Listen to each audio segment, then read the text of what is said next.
వనపర్తి జిల్లా కాంగ్రెస్ పార్టీ అడ్డగోలుగా హామీలిచ్చి అధికారంలోకి వచ్చి ఇప్పుడు హామీల అమలును గాలికి వదిలేసిందన్నారు వనపర్తి జిల్లా బీఆర్ఎస్ అధ్యక్షులు గట్టు యాదవ్.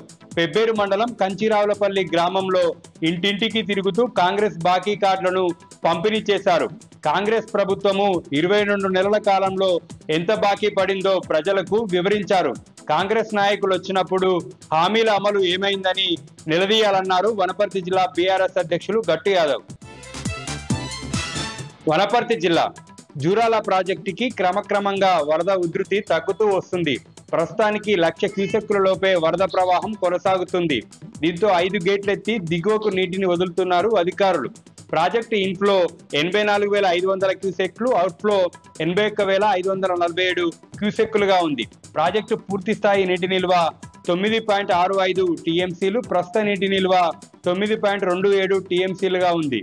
ఎగువ దిగువ విద్యుతుత్పత్తి కేంద్రాల్లో విద్యుతుత్పత్తి కొనసాగుతుంది. కుడి ఎడమ కాలువల ద్వారా ఆయకట్టు రైతులకు సాగునీటిని అందిస్తున్నారు. వనపర్తి జిల్లా 6 గ్యారెంటీల పేరుతో కాంగ్రెస్ పార్టీ అన్ని వర్గాల ప్రజలను మోసం చేసిందన్నారు మక్తల్ మాజీ ఎమ్మెల్యే చిట్టెం రామ్మోహన్ రెడ్డి.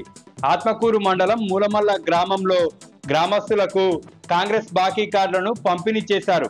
కాంగ్రెస్ పార్టీ 22 నెలల కాలంలో ఒక్కొక్కరికి ఎంత బాకీ పడ్డదో ఆయన ప్రజలకు వివరించారు. కాంగ్రెస్ పార్టీ నాయకులు వచ్చినప్పుడు 6 గ్యారెంటీల అమలు ఏమైందని నిలదీయాలన్నారు మాజీ ఎమ్మెల్యే చిట్టెం రామ్మోహన్ రెడ్డి.